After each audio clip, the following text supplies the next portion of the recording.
news. America's power over countries like Spain and Cuba started to fall due to the US trying to resolve other problems and regain more land, seeing as we're still a very new country. When McKinney was elected on the platform that signed independence for Cuba, as well as for American control of Hawaii and the Panama Canal.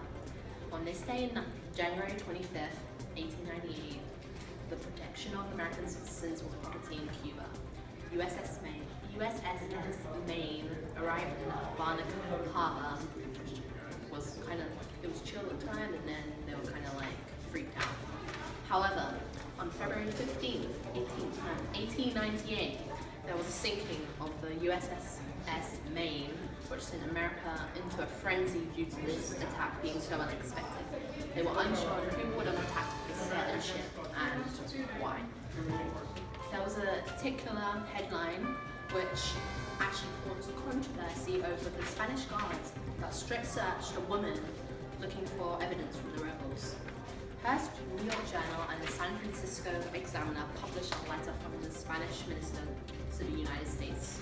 Enrique de Long contained references to McKinney, and a Cuban had smuggled away the letter and taken it back to Spain and then brought it back.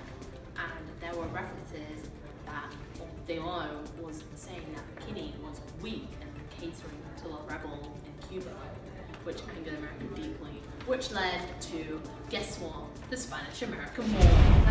The Spanish-American War just ended today, August 12, 1898. The Spanish and the American officials are planning to meet this October in Paris to finalize the terms.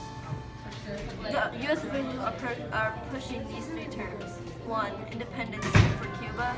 2. Puerto Rico and the Pacific Islands and Guam go to the U.S. And 3.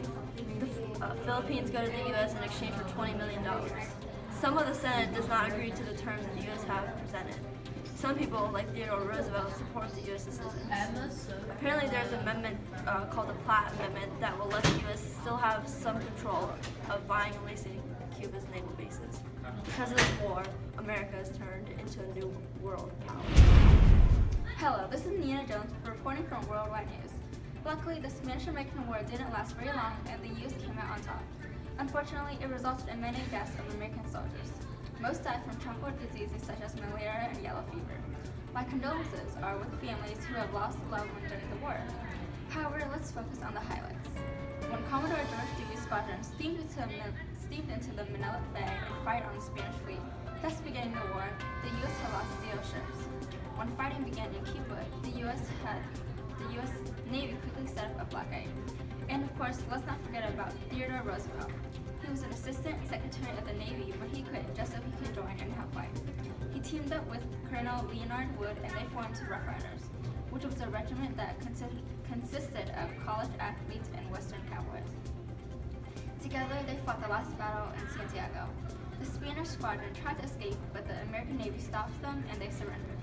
The U.S. also managed to capture Puerto Rico. As you can see, the United States of America has had much success in this war. I believe it's because of their soldiers that were strong and fought with bravery. And now, a segment dedicated to the men who have risked their lives to fight for our country. At the time, they were looking for ways to modernize and make the U.S. Army better. Luckily, Norwegian Army Captain Ole H.J. Craig and Eric Johnson built a bolt-action rifle that fired new smokeless powder ammunition. And here we see the Army men preparing before they fight in the real battle.